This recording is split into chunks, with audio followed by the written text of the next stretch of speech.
Hello दोस्तों, जय श्री कृष्णा। हमारे चैनल ओम ज्ञान सागर में आप सभी का बहुत बहुत स्वागत है। आज हम आप सभी के लिए लेकर आए हैं हरियाली तीज को कैसे करते हैं व्रत, पूजा विधि विधान के बारे में आप सभी को बताएंगे।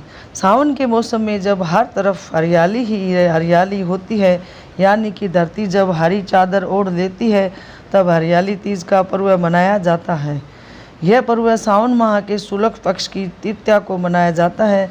इस बार यह तिथि 23 जुलाई 2002 को पड़ रही है। इसमें सुहागिन स्त्रियां निर्जला व्रत रखती है, हाथों में मेहंदी, नई चूड़ियां और पैरों में अलाता लगाती है। इसके अलावा नए वस्त्र पहनकर देवी माँ पार्वती की पूजा अर्चना करती है। हरियाली तीज को ऐसे करते हैं पूजा। हरियाली तीज के दिन सबसे पहले महिलाएं इकट्ठी होकर किसी बाग या मंदिर में जाकर माँ पार्वती की प्रतिमा को रेशमी वस्त्र और गहनों से सजाती है। इसके बाद अर्ध गोले का आकार बनाकर माता की मूर्ति बीच में रखकर पूजा करती है। इसके बाद पति का ध्यान करते हुए महिलाएं हरियाली तीज की कथा सुनती है और कथा को समापन पर सभी अपने पति की लंबी उम्र की कामना करती है। इसके बाद सुहागिनी अपनी सास को पाँव छूकर उन्हें सुहागी देती है। सास न हो तो जेठानी या घर की बुजुर्ग महिला को देती है। क्योंकि इस बार कोरोना महामारी चल रही है, तो मंदिर, बगीचे, पूजा की परंपराओं को लेकर यथासंभव जो भी हो सके उनके अनुसार ही पूजन करें। हरियाली तीज की पूजा की विधि कुछ जगहों पर अलग अलग है। कई जगहों पर महिलाएं माता पार्वती की पूजा करने के पश्चात लाल मिट्टी से नहाती है। मान्यता है कि ऐसा करने से महिलाएं पूरी तरह से शुद्ध हो जाती है। कुछ जगहों पर इस दिन मेले लगते हैं और माँ पार्वती की सवारी बड़े धूमधाम से निकाली जाती है। सुहागिन शाम के समय माता पार्वती से अपने सुहाग के दीर्घायु होने की कामना भी करती है। हरियाली तीज के दिन सौभाग्य मंत्र के गौरी का मंत्र जाप किया जाता है। मान्यता है कि सुहागिन इस मंत्र का जाप करे, उसका सुहाग अखंड रहता है। कथा मिलती है कि इस दिन माता पार्वती सैकड़ों वर्षों की साधना के पश्चात भगवान शिव से मिली थी। यह भी कहा जाता है कि माता पार्वती ने भगवान शिव को पति रूप में पाने के लिए 107 बार जन्म लिया, फिर भी माता को पति के रूप में शिव प्राप्त न हो सके।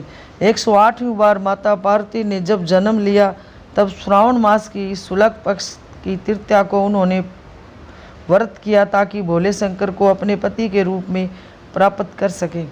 कहा जाता है कि इसी व्रत के प्रभाव से शिव पार्वती का मिलन हुआ।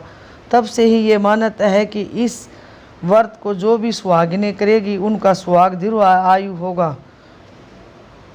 हरियाली तीज व्रत की पुरानी कथा है कि एक दिन भगवान शिव माता पार्वती को अपने मिलन की कथा सुनाते हैं। वे बताते हैं, पार्वती, तुमने मुझे अपने पति रूप में पाने के लिए 107 बार जन्म लिया था, लेकिन मुझे पति के रूप में पा न सकी।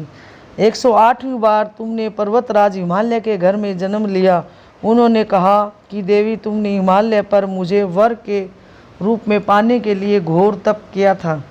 इस दौरान तुमने अन्न जल त्याग कर सूखे पत्ते का आहार ग्रहण करके दिन व्यतीत किया। तमाम अड़चनें आई, लेकिन तुम्हारे तप में बाधा नहीं पहुंच सकी। तुम वन में एक गुफा के भीतर पूरी श्रद्धा और निष्ठा से मेरी आराधना में लीन थी। तप के दौरान सावन माह के शुक्ल पक्ष की तृतीया को तुमने रेत से एक शिवलिंग का निर्माण कर मेरी आराधना की। इससे प्रसन्न होकर मैंने तुम्हारी मनोकामना पूर्ण की। तभी तुम्हारे पिताजी तुम्हें लेने पहुँचे और तुम्हें उनसे कहा कि पिताजी, मैंने घोर तपस्या करके भोलेनाथ को प्रसन्न किया है। उन्होंने मेरी तपस्या से प्रसन्न होकर मुझे स्वीकार भी कर लिया है। अब मैं आपके साथ एक ही शर्त पर चलूँगी कि आप मेरा विवाह भोले शंकर के साथ ही करेंगे। पर्वतराज ने तुम्हारी इच्छा स्वीकार कर ली और तुम्हें वापस घर ले गए। कुछ समय बाद तुम्हें पूरे विधि विधान के साथ हमारा विवाह किया उन्होंने। भोलेनाथ कहते हैं कि हे पार्वती, इस शुक्ल पक्ष की तृतीया को तुमने मेरी आराधना करके जो व्रत किया था, उसी के परिणाम स्वरूप हम दोनों का विवाह संभव हो सका। इस व्रत का महत्व यह है कि इस व्रत को पूर्ण निष्ठा से करने वाली प्रत्येक स्त्री को मैं मन वांछित फल देता हूँ।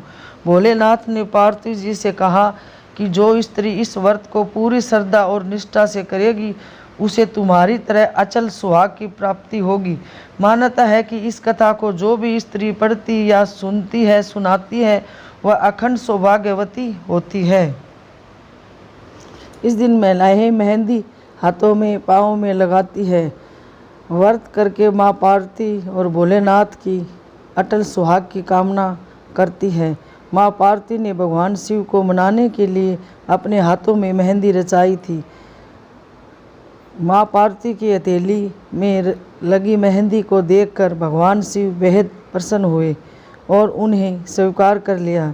मेहंदी केवल हाथों को सजाने के लिए ही नहीं, बल्कि मेहंदी में औषधि गुण भी होते हैं। मेहंदी सिर, पंजों, हथेली और तलवों में लगाने से शीतलता प्रदान होती है, महसूस करते हैं। इससे महिलाएं शांत रहती हैं, उनमें चिड़चिड़ापन दूर होता है और परिवार में प्रेम बढ़ता है। जोड़ों के दर्द में भी मेहंदी से आराम मिलता है। मान्यता है कि मेहंदी लगाने से बुध और शुक्र ग्रह भी बलवान होते हैं। इससे मन शांत रहता है और दाम्पत्य जीवन में प्रेम बढ़ता है और बुद्धि और समृद्धि की प्राप्ति होती है।